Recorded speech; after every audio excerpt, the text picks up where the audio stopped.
Single dad missed his big interview to help a stranger and discovers she's a billionaire CEO.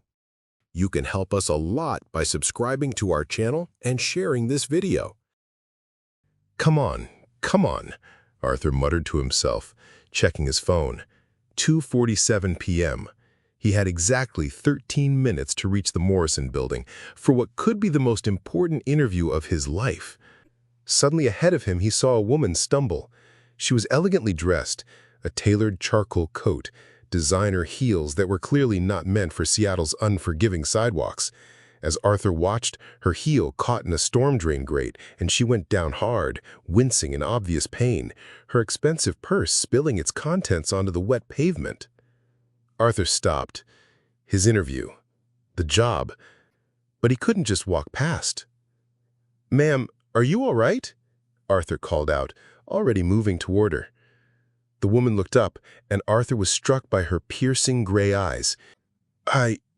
My ankle," she said, her voice carrying a slight tremor.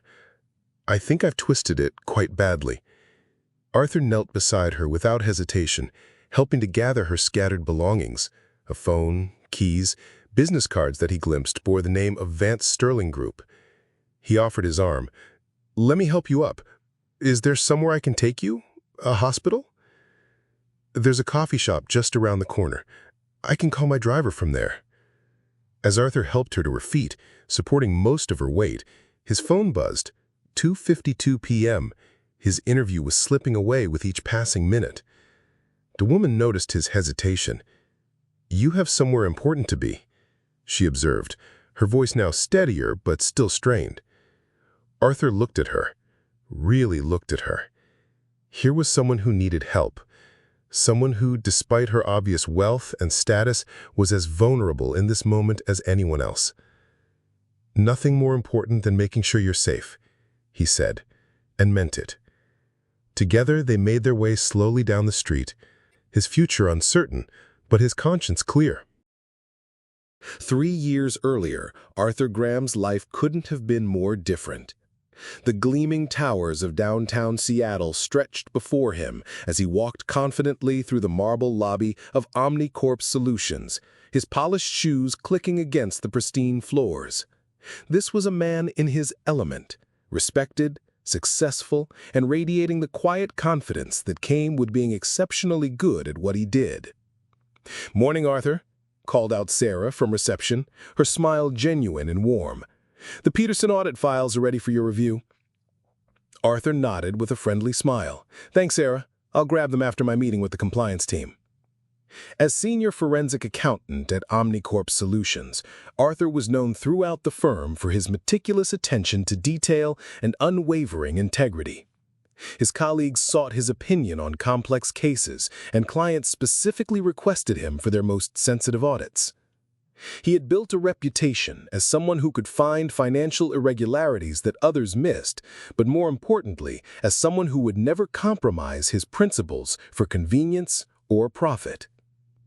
The elevator carried him to the 32nd floor, where floor-to-ceiling windows offered a breathtaking view of Elliott Bay. Arthur's corner office was modest but comfortable. Diplomas and certifications lined one wall, while family photos occupied a place of honor on his mahogany desk. The largest photograph showed Arthur with his wife Clara on their wedding day 2 years prior. Clara's radiant smile seemed to light up the frame, her dark hair cascading over the shoulders of her simple but elegant wedding dress. In the photo, Arthur's arm was wrapped protectively around her waist, his eyes shining with pure adoration. "She's beautiful," visitors would often comment, and Arthur would beam with pride. "Beautiful, brilliant, and somehow crazy enough to marry me," he would reply, his voice full of wonder at his good fortune. Clara worked as a pediatric nurse at Seattle Children's Hospital, and their evening conversations were filled with stories from their respective worlds. Arthur's tales of financial puzzles and corporate mysteries, Clara's accounts of small patients and medical victories. They complemented each other perfectly. Arthur's analytical mind balanced by Clara's compassionate heart. Their small Capitol Hill apartment had become a sanctuary of happiness. Saturday mornings meant lazy breakfasts in bed.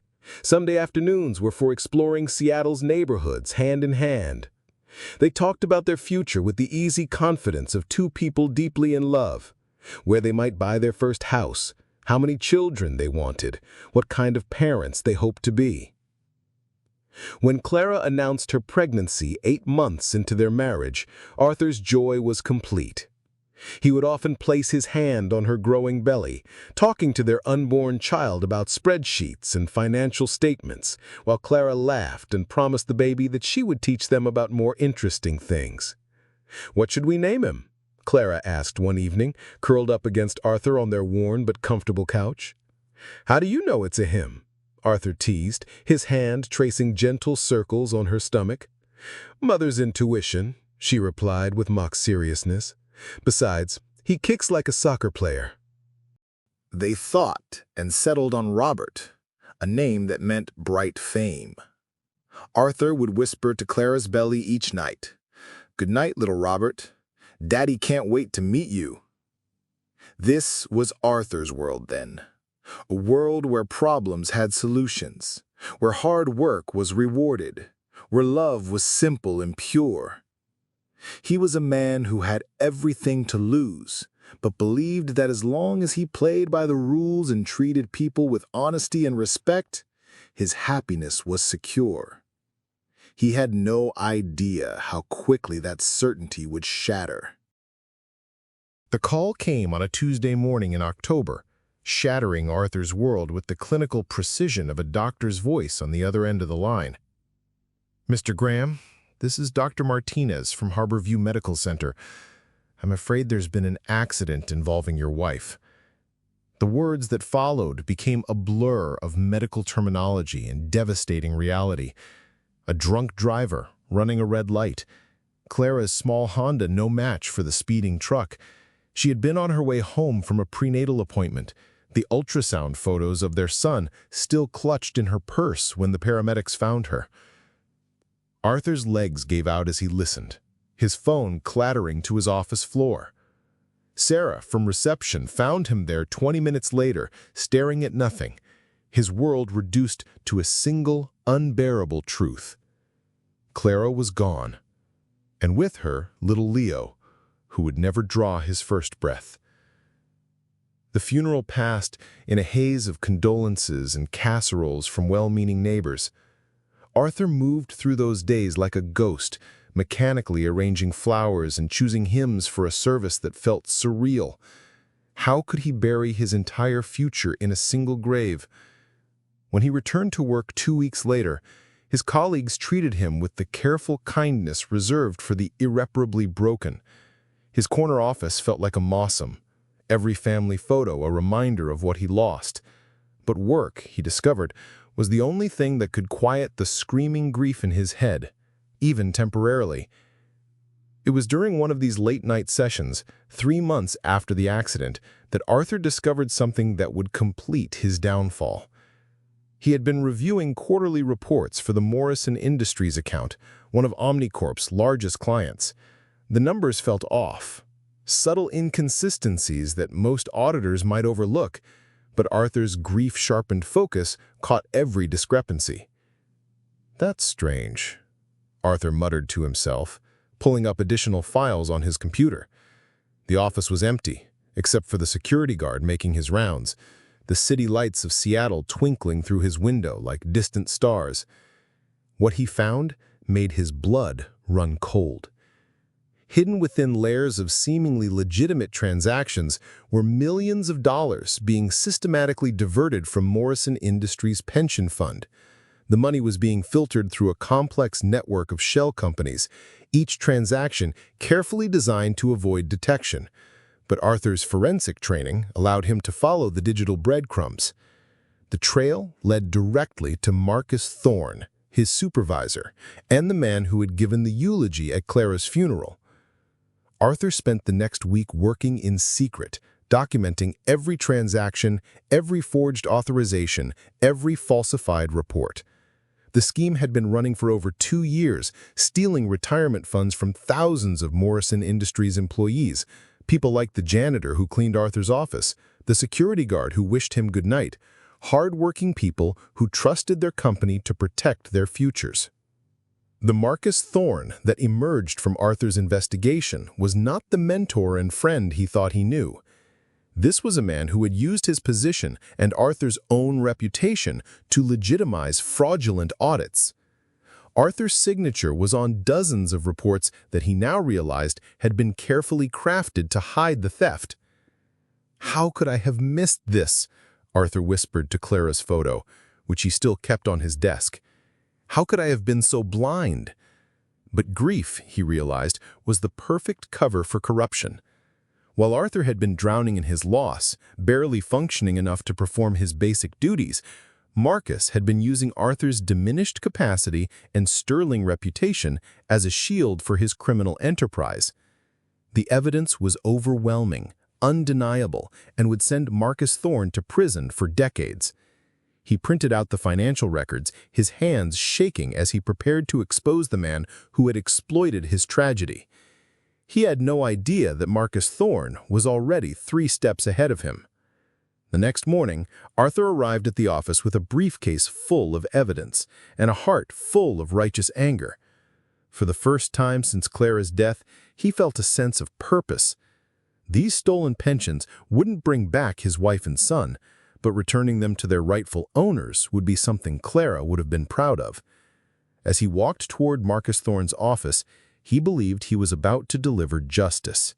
Instead, he was walking into a trap that would cost him everything he had left. Arthur knocked on Marcus Thorne's office door with the confidence of a man who held truth as his weapon. The morning Seattle sun streamed through the floor-to-ceiling windows, casting long shadows across the mahogany-paneled office that had always impressed Arthur with its understated elegance. "Arthur, come in," Marcus called out, his voice carrying its usual warm authority. Marcus Thorne was a man in his mid-50s, silver-haired and distinguished, with the kind of commanding presence that made clients trust him instantly. He had been Arthur's mentor for 5 years, the man who had guided his career, attended his wedding, and delivered a heartfelt eulogy at Clara's funeral. "Marcus, we need to talk," Arthur said, closing the door behind him and setting his briefcase on the leather chair opposite Marcus's desk. "Of course. You look troubled. Is everything all right?" Marcus's concern seemed genuine, his gray eyes filled with the same paternal worry he had shown during Arthur's darkest days after the accident. Arthur opened his briefcase, his hands steady despite the magnitude of what he was about to reveal. "I've discovered something about the Morrison Industries account. Something that's going to destroy this firm and send you to prison." For just a moment, less than a heartbeat, Marcus's mask slipped. Arthur caught a flash of cold calculation before the concerned mentor returned. "Arthur, you're still grieving. Perhaps you should take more time off. Don't," Arthur's voice was steel, "don't you dare use Clara's death to deflect from this." He spread the financial documents across Marcus's desk like accusations. $2.7 million, Marcus. Stolen from the pension fund of hardworking people who trusted us to protect their retirement. Marcus leaned back in his chair, studying Arthur with new eyes. When he spoke again, his voice had changed entirely, the warmth replaced by something arctic and calculating. "You were always too thorough for your own good, Arthur. So you're admitting it?" "I'm admitting nothing." Marcus stood and walked to his window, hands clasped behind his back. "But let's discuss your discovery rationally." Arthur felt a chill that had nothing to do with the Seattle morning. "There's nothing to discuss. I'm turning this evidence over to the authorities this afternoon." Marcus turned, and Arthur was shocked by the cold smile on his mentor's face. "No, Arthur, you're not. Watch me. Consider your position carefully." Marcus returned to his desk, pulling out a manila folder that he placed delicately beside Arthur's evidence. "You've been unstable since Clara's death. Understandably so. Your work has been erratic, your judgment questionable." Arthur stared at the folder. "What is that?" Your signature, Arthur, on every fraudulent report, your authorization on dozens of questionable transactions, your forensic seal of approval on audits that any competent investigator will now see were obviously compromised. The blood drained from Arthur's face. You forged, I forged, nothing. Those are your signatures, Arthur. Your authorizations, your professional stamp of approval, obtained admittedly during a time when you were barely functional with grief, but authentic nonetheless. Arthur's mind raced. Every report Marcus brought to him during those dark months, every signature he had provided while functioning on autopilot, every routine authorization he had given without his usual careful scrutiny, Marcus had used them all. The beautiful thing about grief, Arthur, is how it makes people so compliant, so trusting. You signed everything I put in front of you because you trusted me, because I was your friend, your mentor, the man who spoke so movingly at your wife's funeral. You bastard. Marcus's smile widened. Now, here's what's going to happen. You're going to resign from Omnicorp, effective immediately. You're going to cite personal reasons, your ongoing struggle with grief, your inability to maintain professional standards, very understandable, very sympathetic. And if I don't, then I reveal that Arthur Graham, respected forensic accountant, has been complicit in a massive fraud scheme. Your signatures are on everything, Arthur. Your reputation was the foundation that made this entire operation possible. Who do you think a jury will believe? The grieving widower who's been acting erratically for months, or the distinguished firm partner with 30 years of impeccable service?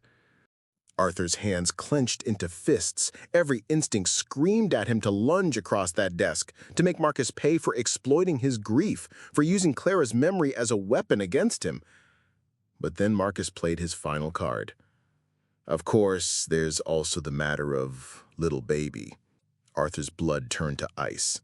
What baby? Your son isn't dead, Arthur.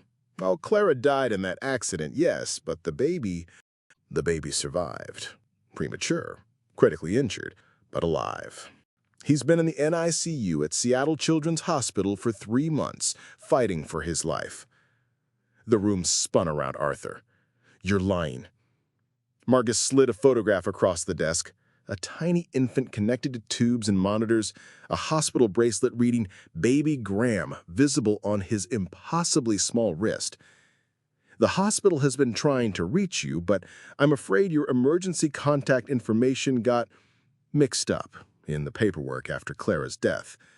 They've been caring for your son, waiting for his father to claim him. Expensive care, Arthur. Very expensive. Arthur's world tilted on its axis. The baby was alive. His son was alive. Here's the choice, Arthur.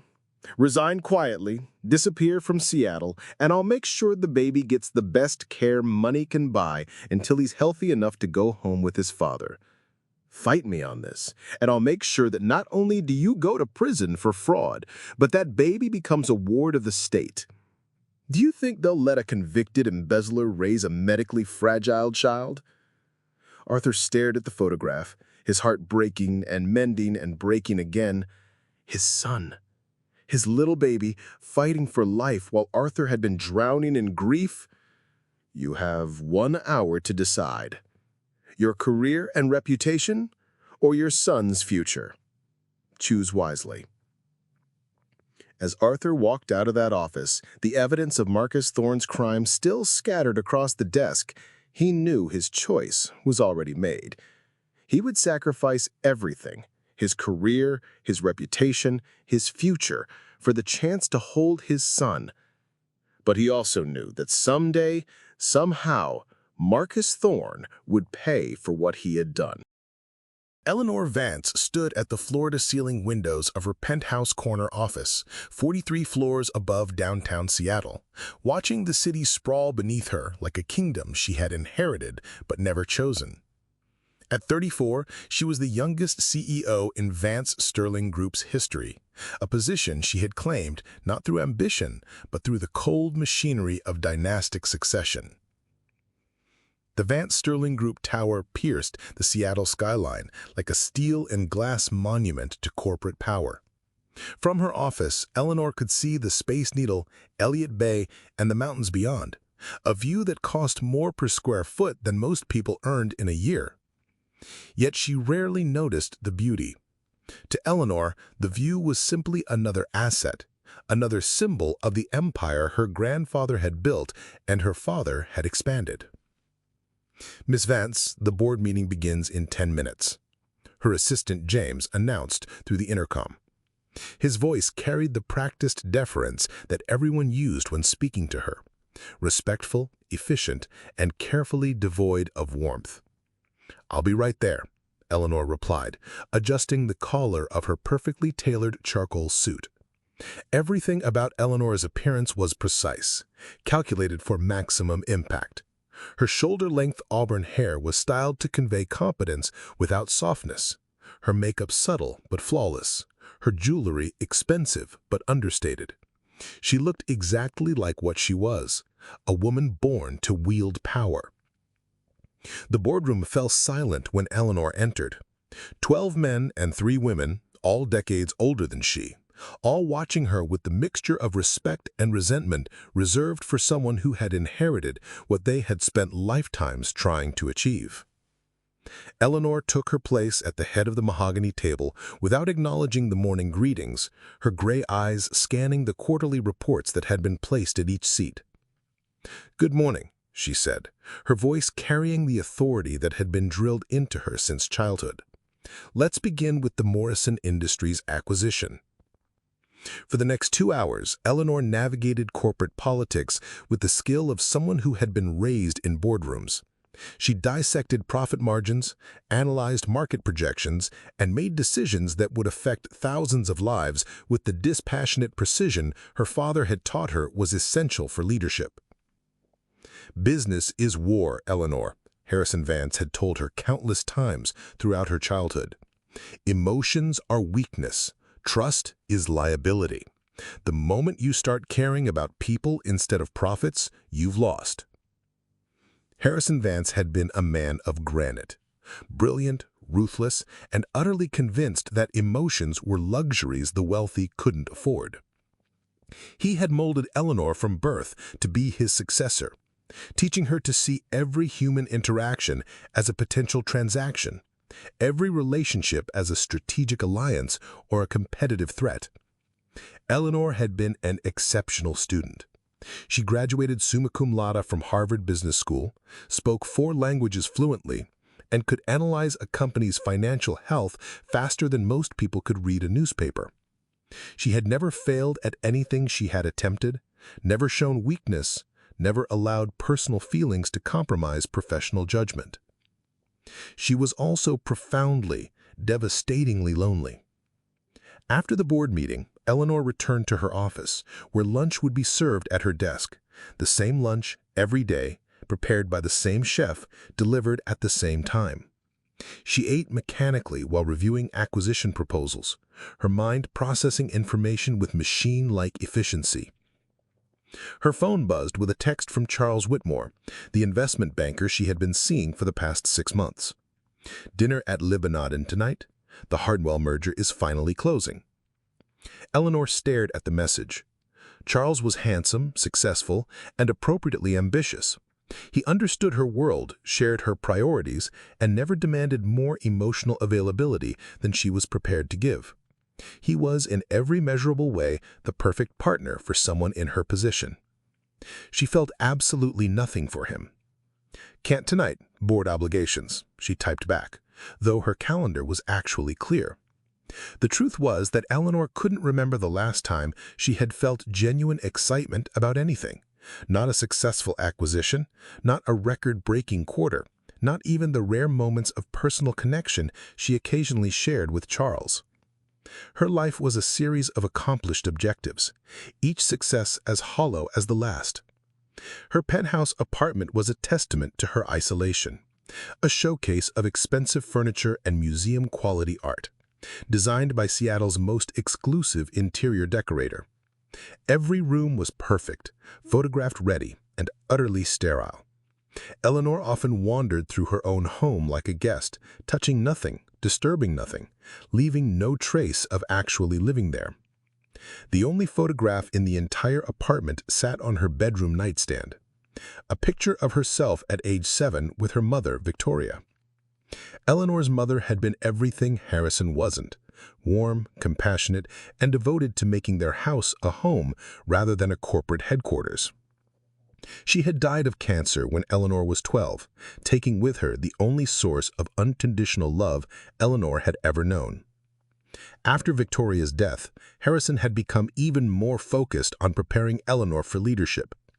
"Your mother was wonderful," he would say, "but wonderfulness doesn't build empires. You must be stronger than she was, harder." So Eleanor had become hard. She had buried her grief, her need for connection, her capacity for trust so deeply that sometimes she wondered if they still existed at all. She had become exactly what her father wanted: a perfect corporate machine in an expensive suit. But late at night, in the silence of her sterile penthouse, Eleanor sometimes caught herself wondering what it would be like to be seen, really seen, by someone who wanted nothing from her except her company. Someone who would choose to be with Eleanor Vance, the woman, rather than Eleanor Vance, the CEO. She had given up believing such a person could exist. Tomorrow, she would put on her armor of designer clothing and calculated confidence and return to the battlefield of corporate leadership.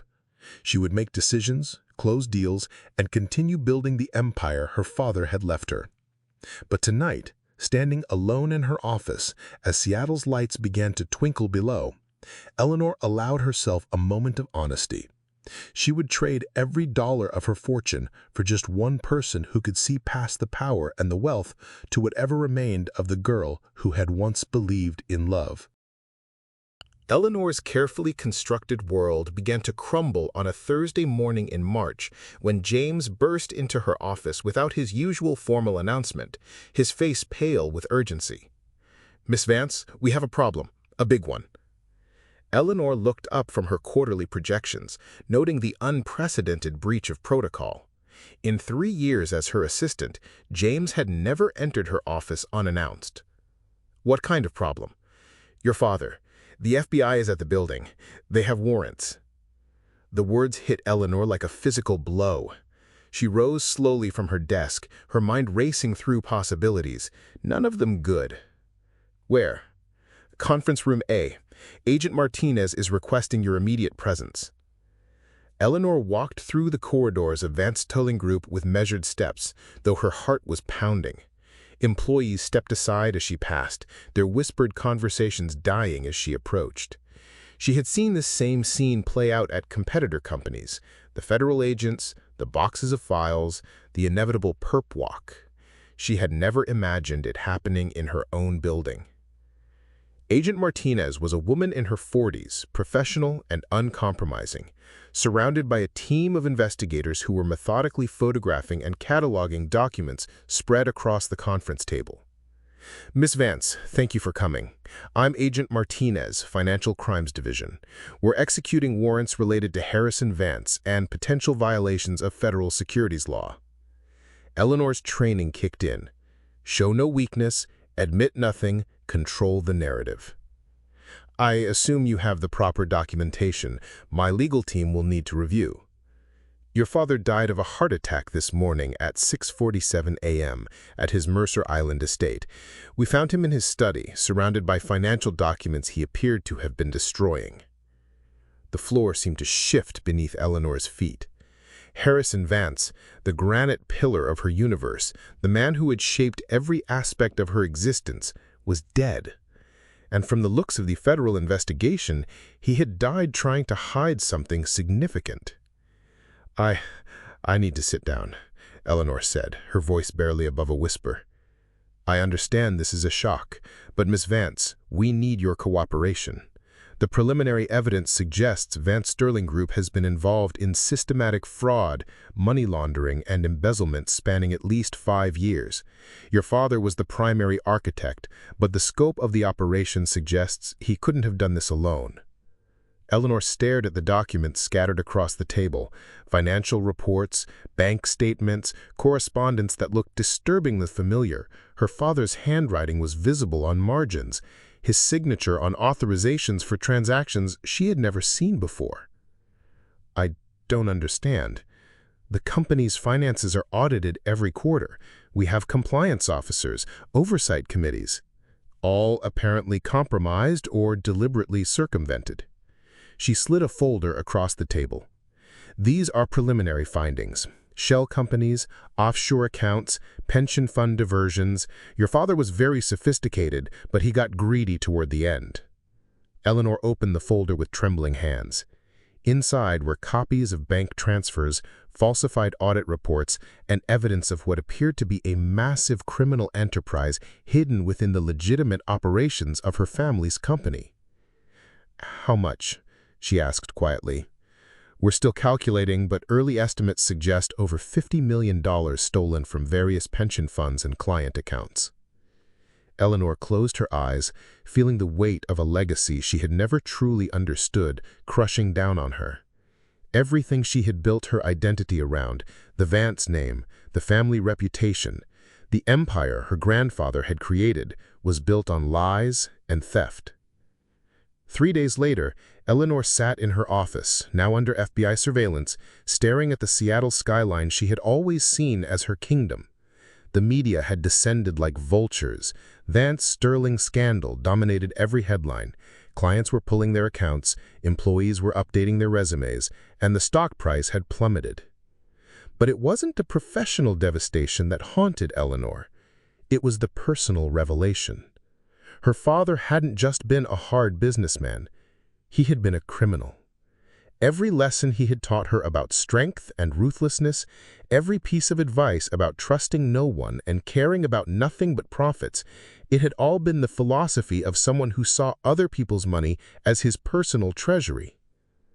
She found herself thinking about the pension fund victims, like the security guards and janitors in her own building, hard-working individuals who had trusted their retirement savings to companies like hers. Her father had stolen their futures with the same cold calculation he had taught her to admire. She was reviewing legal documents when something nagged at her memory. A name in the FBI files had seemed familiar. Arthur Graham, listed as the forensic accountant whose compromised audits had helped legitimize several fraudulent transactions at something called Omnicorp Solutions. Eleanor pulled the file, studying the details. Arthur Graham had been fired from Omnicorp for professional misconduct and possible complicity in fraudulent activities. He had simply disappeared from the financial world afterwards, never working in accounting again. But something about the case felt wrong to Eleanor. The timeline was odd. Arthur's alleged misconduct had occurred immediately after what the file notes as recent personal tragedy. The documentation was too clean, too convenient. Eleanor had spent her entire adult life reading between the lines of corporate documents. Her instincts, honed by years of detecting hidden agendas and buried motivations, told her that Arthur Graham hadn't been a willing participant in fraud. He had been a victim. And if her suspicions were correct, then 3 days ago in the rain, she hadn't just been helped by a kind stranger.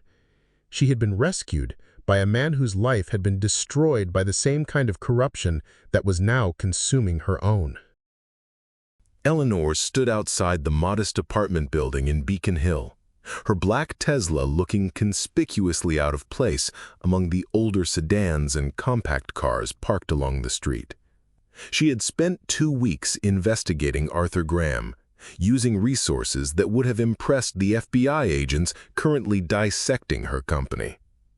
What she had discovered had both broken her heart and ignited a fury she hadn't felt since her mother's death.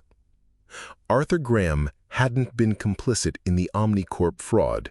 He had been its intended whistleblower.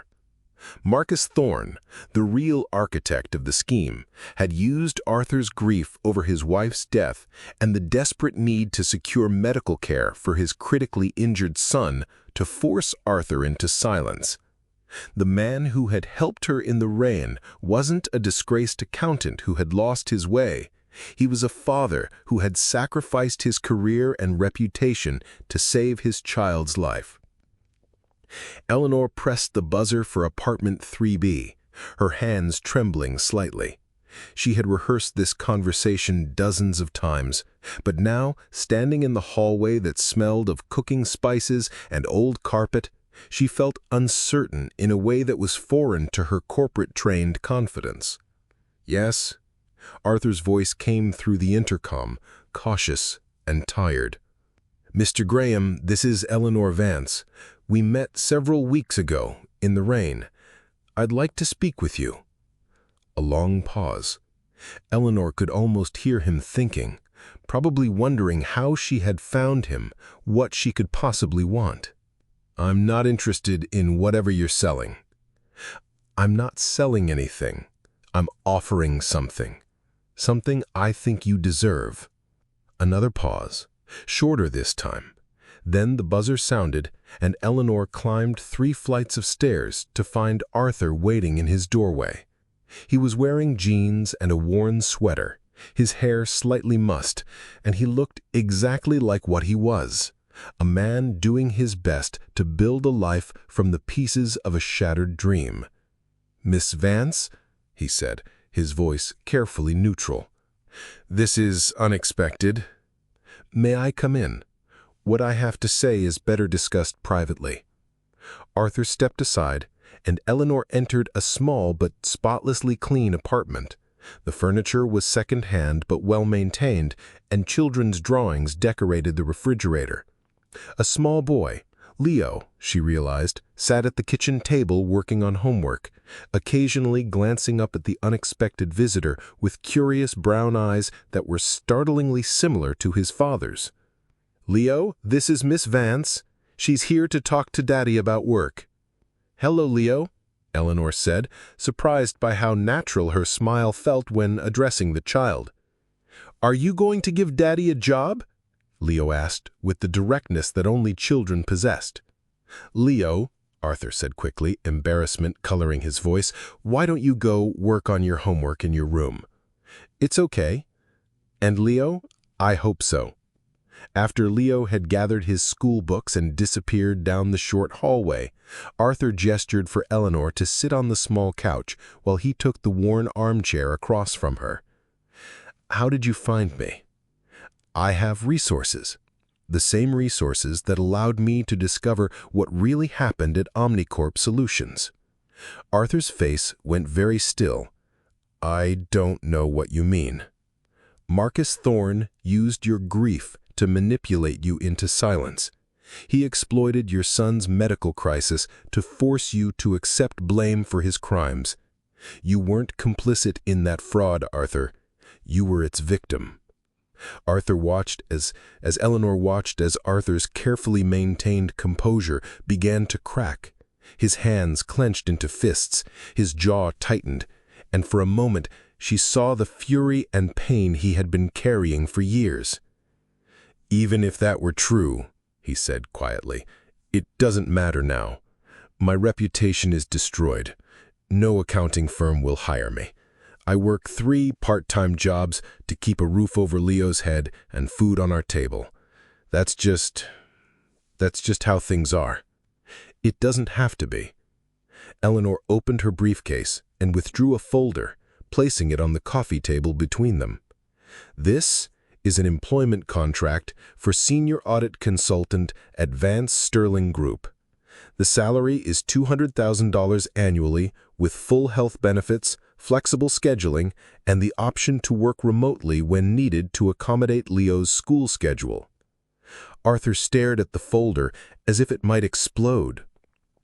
"Why would you offer me this?" "Because I need someone I can trust. Because my company is rebuilding from the ground up after discovering that my father spent years running criminal enterprises through our legitimate operations. Because I need someone who understands both the technical aspects of forensic accounting and the moral weight of protecting people's financial futures." She leaned forward, her gray eyes intense. "But mostly because 2 weeks ago, a man I had never met, chose to miss the most important job interview of his life to help a stranger who had fallen in the rain. That kind of character isn't something you can teach, Arthur. It's something you either have or you don't. You researched me because I helped you? I researched you because I couldn't stop thinking about what kind of person makes that choice. And what I found was a man who has been carrying injustice for 3 years, working minimum wage jobs and never once complaining or asking for pity. I found a man who was destroyed for trying to do the right thing. Arthur was quiet for a long moment, his eyes fixed on the contract folder. When he finally looked up, Eleanor saw tears he was trying not to shed. I haven't worked as an accountant in 3 years. Technology has changed, regulations have evolved. I might not even remember. Skills can be refreshed. Integrity can't be taught. I need the second more than the first. Why me? You could hire anyone, Harvard graduates, experienced consultants. I don't want Harvard graduates. I want someone who understands what it feels like to have your life destroyed by people who think rules don't apply to them. I want someone who will fight for the truth even when it costs everything. Eleanor stood, leaving the folder on the table. Take your time deciding. But Arthur, your son is watching you rebuild from nothing. Show him that good people don't stay down forever. Show him that sometimes, eventually, justice finds a way. As she reached the door, Arthur's voice stopped her. Miss Vance, Eleanor, why are you really doing this? She turned back, and for the first time in years, Eleanor Vance let someone see past her corporate armor. Because helping you feels like the first genuinely good thing I've done in my entire adult life. And because I think we both deserve a chance to build something better from the wreckage we inherited. That night, Arthur sat at his kitchen table long after Leo had gone to bed, staring at the contract that could change everything. For the first time in 3 years, he allowed himself to hope that his story wasn't over. It was just beginning. 6 months into Arthur's employment at Vance Sterling Group, Eleanor found herself doing something she had never done in her adult life. She was making excuses to leave her corner office and visit the modest cubicle where Arthur worked his magic with financial documents. The Morrison Industries audit is progressing well, Arthur reported, during what was supposed to be a brief status update. He had transformed in the months since accepting her offer.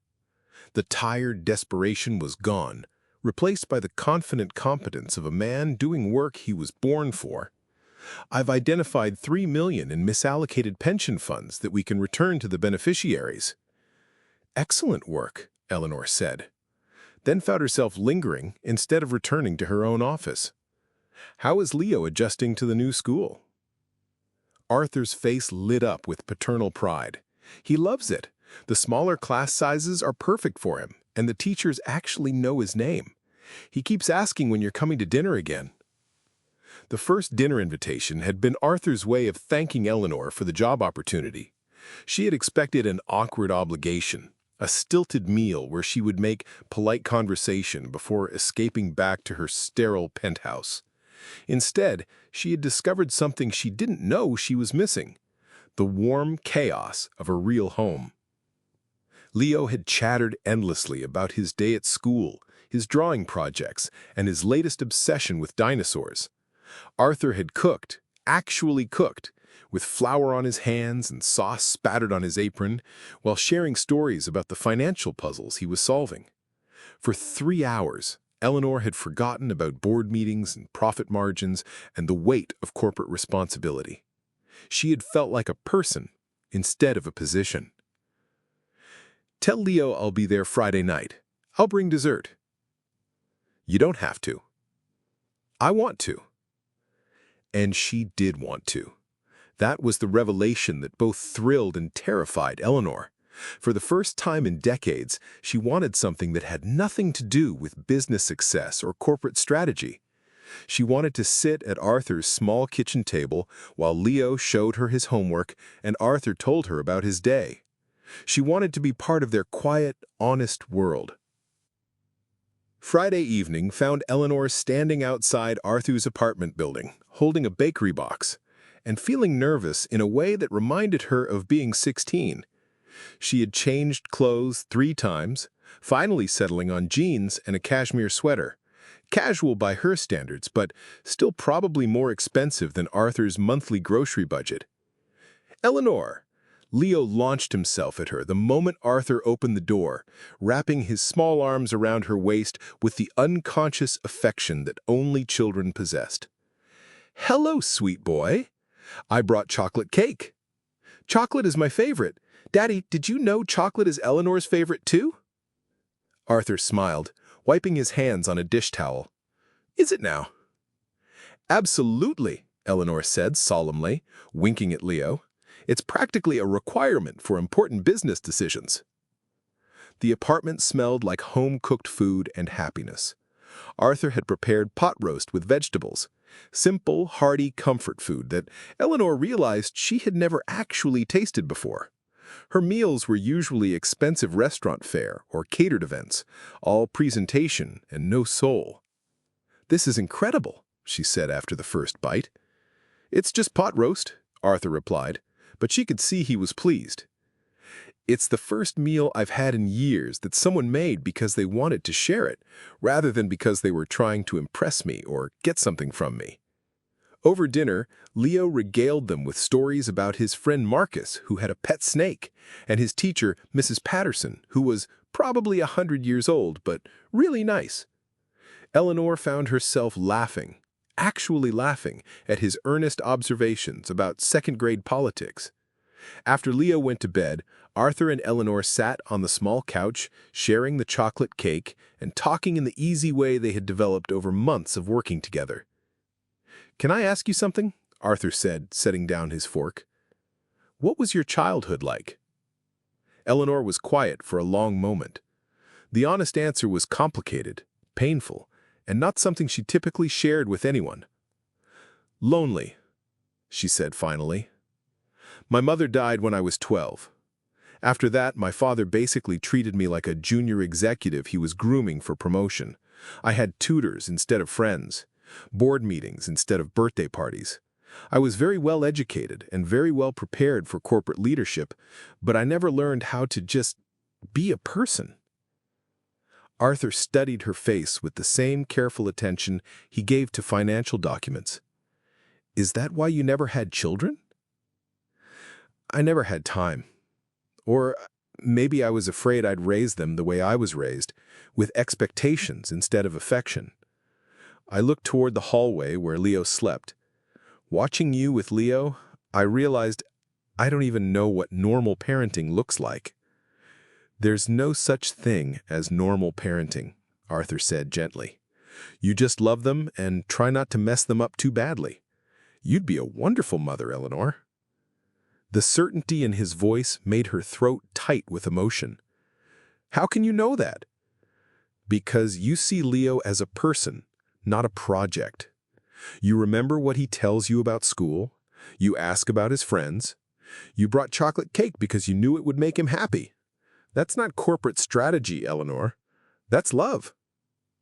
They sat in comfortable silence for a while, the weight of unspoken feelings settling between them like a bridge neither was quite ready to cross. "Eleanor," Eleanor said quietly, "I need to tell you something. These visits, these dinners, they're not just about Leo. They're not just about friendship." Arthur turned to face her fully, his brown eyes serious. "I know." "You do?"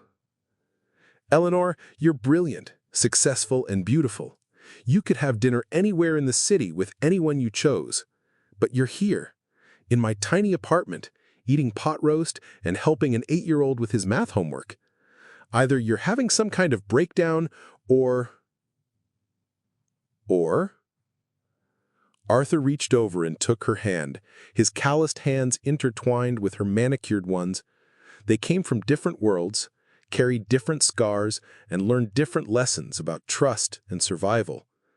But sitting in his modest living room, surrounded by the evidence of a life built on love rather than ambition, Eleanor felt something she had never experienced before.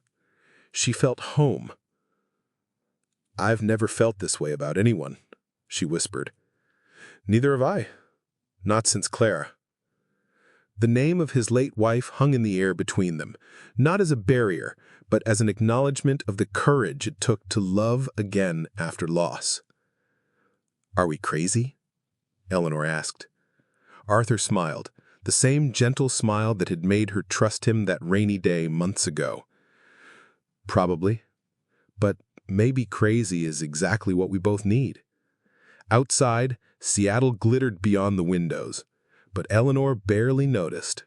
For the first time in her adult life, she was exactly where she wanted to be.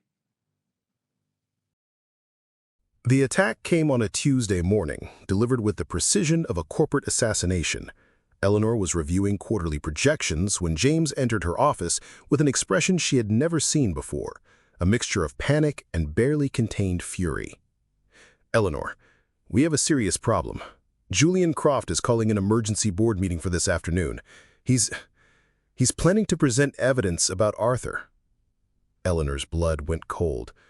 Julian Croft was the most senior member of Vance Sterling Group's board of directors, a man who had worked with her father for over 20 years and had never forgiven Eleanor for assuming the CEO position at her young age. She was old-school corporate politics, the kind of man who viewed any change as a personal attack on his authority. "What kind of evidence?" James placed a manila folder on her desk with trembling hands.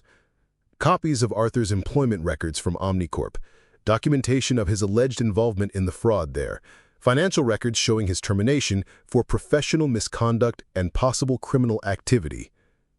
Eleanor opened the folder, her heart sinking as she recognized the same fabricated evidence that Marcus Thord had used to destroy Arthur's career 3 years earlier. But there was something more, newer documents that made her stomach turn. "Julian has been investigating Arthur for months. He has photographs of Arthur entering and leaving your apartment building, records of the dinners you've shared. He's prepared to present this as evidence that you've been compromised by a romantic relationship with a man he's calling a disgraced embezzler with a history of financial crimes." Eleanor stared at the surveillance photos. There she was, leaving Arthur's modest apartment building with Leo's hand in hers, smiling in a way she had never smiled in any corporate photograph. There was Arthur, carrying groceries into her penthouse building on the weekend he had cooked dinner there for her. Private moments that had felt like the first genuine happiness of her adult life, now weaponized against both of them. "He's using this to call for your resignation," James said quietly. "He's arguing that your judgment has been compromised, that you've endangered the company's reputation by associating with a known fraud suspect." Eleanor's mind raced. She could see Julian's strategy clearly. Use Arthur's fabricated past to destroy her credibility, positioned himself as the steady hand needed to guide the company through crisis, and eliminate both the CEO who threatened his authority and the forensic accountant who might eventually expose whatever secrets Julian was hiding. Schedule the meeting with Arthur immediately, and prepare a comprehensive background check on Julian Croft. If he's this desperate to discredit Arthur, there's something he doesn't want Arthur to find. 2 hours later, Arthur sat across from Eleanor's desk, his face pale as she explained the situation. "This is exactly what I was afraid of," he said quietly. "My past destroying your future. Eleanor, I should resign immediately. If I'm gone, Julian can't use me against you." "Absolutely not. Eleanor, be practical. Your board will believe Julian's version because it's easier than investigating the truth. I'm expendable. You are not." Eleanor stood and walked to her window, staring out at the Seattle skyline where her empire stretched before her. For 34 years, she had made every decision based on strategic advantage and corporate survival. She had never chosen love over logic, never put personal feelings above professional success. Until now. "Arthur, do you remember what you told me about parenting? That you just love someone and try not to mess them up too badly?" "Yes, but I've spent my entire adult life making decisions based on what was best for business. I've sacrificed relationships, ignored my own happiness, and turned myself into exactly the kind of corporate machine my father wanted me to be. And you know what it got me? A sterile life surrounded by people who respect my position, but don't know who I am." She turned to face him, her gray eyes blazing with determination. "You and Leo are the first real family I've ever had. You're the first man who ever saw Eleanor the person instead of Eleanor the CEO. I'm not losing that because Julian Croft is threatened by genuine happiness. Eleanor, you could lose everything. I could lose everything that doesn't matter. The only thing that matters is walking away from this fight knowing I chose love over fear." That afternoon, Eleanor entered the boardroom with Arthur at her side, carrying a briefcase full of documentation that would either save their future or destroy it completely. The board members were already seated, 12 faces that ranged from sympathetic to openly hostile, with Julian Croft at the far end of the table, looking like a man preparing for execution. "Ladies and gentlemen," Julian began without preamble, "we are here to address a crisis of leadership that threatens the very foundation of this company." For 20 minutes, Julian painted Arthur as a criminal and Eleanor as a naive woman whose romantic feelings had compromised her judgment. He presented the surveillance photos, the falsified employment records, and a carefully constructed narrative that portrayed Arthur as a con man who seduced Eleanor for financial gain. When Julian finished, the room was silent, except for the sound of Seattle traffic 43 floors below. "Julian," Eleanor said calmly, "are you finished with your presentation? I believe the evidence speaks for itself." "Good. Because now it's my turn." Eleanor opened her briefcase and began distributing documents to each board member. "What you're looking at is a comprehensive investigation into the Omnicorp's fraud case. What Julian failed to mention is that Arthur Graham wasn't a perpetrator. He was the whistleblower who discovered the fraud and attempted to report it. Marcus Thorne, the actual architect of the scheme, used Arthur's personal tragedy and his son's medical crisis to force him into silence." She continued methodically, presenting evidence that painted the true picture of Arthur's character and Julian's motives. "You'll also find documentation showing that Julian Croft has been receiving quarterly payments from Marcus Thorne, the same Marcus Thorne who destroyed Arthur's career. The same Marcus Thorne who was arrested last month for his role in the Omnicorp's fraud." The room erupted in shocked murmurs. Julian's face went white. "Julian has been so eager to discredit Arthur not because Arthur is a threat to this company, but because Arthur's forensic skills represent a threat to Julian's own criminal activities. Activities that I suspect we'll discover once the FBI completes its investigation into Julian's finances." Eleanor stood, her voice carrying the authority that had been bred into her since childhood. "Arthur Graham is not a disgraced accountant who seduced me for financial gain. He's a man of extraordinary integrity who sacrificed his career to save his son's life. He's the father who teaches that son about honesty and courage. And yes, he's the man I love." The admission rang through the boardroom like a bell. "I am recommending that this board immediately terminate Julian Croft's position and begin cooperation with federal authorities investigating his financial activities. As for my relationship with Arthur, I will not apologize for finding love with a man whose character exceeds that of anyone in this room." Eleanor looked around the table, meeting each board member's eyes. "If you believe that loving a good man disqualifies me for leadership, then you're welcome to find a new CEO. But you won't find one who will fight harder for this company's integrity or one who understands better what it means to rebuild from the ground up." The vote was closer than Eleanor had hoped, but decisive enough. Julian Croft was terminated immediately, and Eleanor retained her position as CEO. As the board members filed out, Eleanor and Arthur stood alone in the conference room, holding hands and looking out at the city that had witnessed their individual destruction and their joint resurrection. "We survived," Arthur said quietly. "We did more than survive.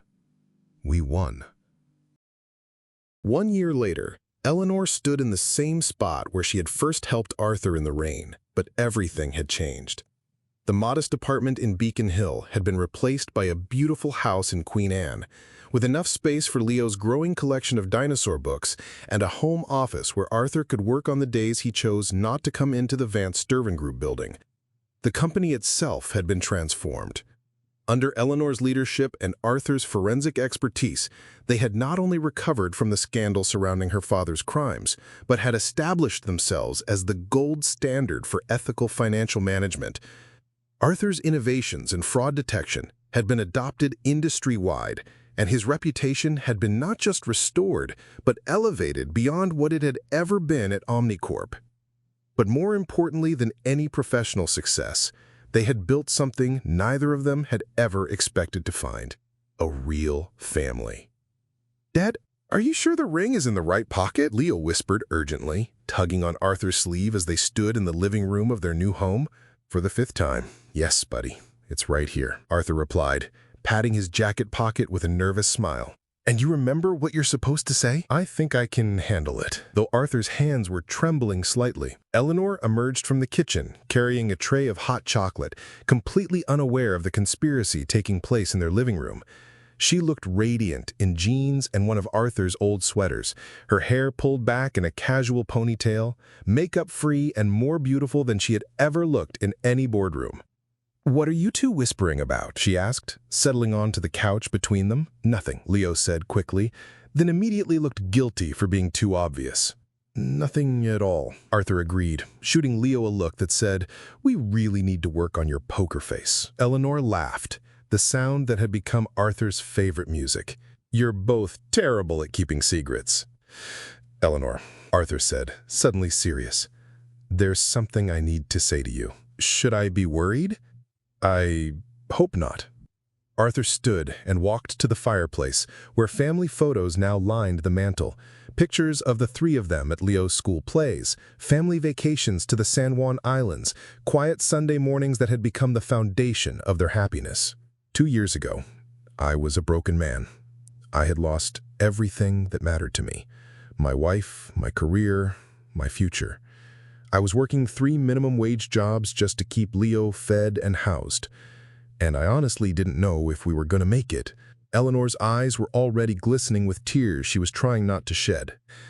Then one rainy day, I made a choice that cost me a job interview, but led me to something infinitely more valuable. It led me to you. Arthur turned to face her, his brown eyes bright with emotion. You gave me back my career, my dignity, and my hope. But more than that, you gave me a reason to believe in love again. You showed me that families aren't just something you're born into, they're something you choose, to build with people who see the best in you even when you can't see it in yourself. "Eleanor," Arthur whispered, but he held up a hand. "I need to finish this before I lose my nerve." He dropped to one knee, pulling a small velvet box from his pocket. "Eleanor Vance, you are the strongest, most brilliant, most beautiful woman I have ever known. You're also the most compassionate, the most loyal, and the most loving. You've made Leo and me feel like we're worth something again." Leo bounced excitedly on the couch, barely able to contain himself. "I know we come from different worlds. I know I can't offer you the kind of wealth and status you were born to, but I can offer you something else. A love that will never waver, a partnership built on truth and trust, and a family that will stand by you no matter what storms come." Eleanor was crying openly now, her hands pressed to her mouth. "Will you marry me?" For a moment, the room was silent except for the crackling of the fireplace and Leo's barely suppressed giggles. Then Eleanor slid off the couch and into Arthur's arms, kissing him with all the passion and joy and desperate love she had never known she was capable of feeling. "Yes," she said against his lips. "Yes, yes, absolutely yes." Leo cheered and launched himself at both of them, creating a tangle of arms and laughter and happy tears. "Does this mean Eleanor is going to be my mom now?" Leo asked, looking between them with shining eyes. Eleanor looked at the little boy who had taught her that love multiplied rather than divided, that opening your heart to one person inevitably opened it to everyone they cherished. "If you'll have me," she said seriously. "Are you kidding? You're the best mom ever, and you're not even officially my mom yet." 6 months later, they stood on the deck of a yacht in Elliott Bay, surrounded by friends and colleagues who had witnessed their individual journeys from destruction to redemption. The wedding was small, but perfect. Leo served as ring bearer with the solemnity of someone handling a mission of utmost importance, while James, Eleanor's former assistant turned close friend, officiated with the kind of joy that comes from watching two people find their way home to each other. Eleanor's wedding dress was elegant but simple, chosen not to impress but to make her feel beautiful in Arthur's eyes. Arthur wore a classic black tuxedo that made him look like the successful, respected man he had always been, beneath the circumstances that had temporarily brought him low. "I, Eleanor, take you, Arthur, to be my husband," Eleanor said, her voice strong and clear across the water. "To love you not despite our different backgrounds, but because of how those differences make us stronger together. To build with you not just a marriage, but a family founded on honesty, compassion, and the courage to choose love even when it's complicated. I, Arthur, take you, Eleanor, to be my wife," Arthur replied, his voice carrying across the bay. "To love you not for what you can give me, but for who you are when everything else is stripped away. To stand with you through boardroom battles and homework struggles, through corporate crises and bedtime stories, through everything that makes a life worth living." When they kissed as husband and wife, the Seattle skyline stretched out behind them like a promise. The city where they had each lost everything had become the place where they found each other. 2 years after that rainy encounter on Pine Street, Arthur Graham was no longer the broken man racing to an interview that would never matter. He was a husband, a father, and a partner in every sense of the word. Eleanor Vance was no longer the lonely CEO isolated by wealth and power. She was a wife, a mother, and a woman who had learned that the greatest success was not measured in stock prices or board positions, but in the laughter that filled her home and the arms that welcomed her there every night. And Leo Graham Vance, as he now proudly introduced himself, was no longer a little boy wondering if his father would find work. He was the center of a family that had chosen each other across all the barriers that might have kept them apart. Sometimes, missing an interview is the first step toward finding everything you never knew you wanted. Sometimes, helping a stranger in the rain is how you discover that kindness creates its own kind of destiny. And sometimes, when you think you've lost everything that matters, life is just making room for something infinitely better. I hope you enjoyed this story. Hey, subscribe to be notified when we release new stories. Click the like button and share with anyone you think might also like it. See you next time.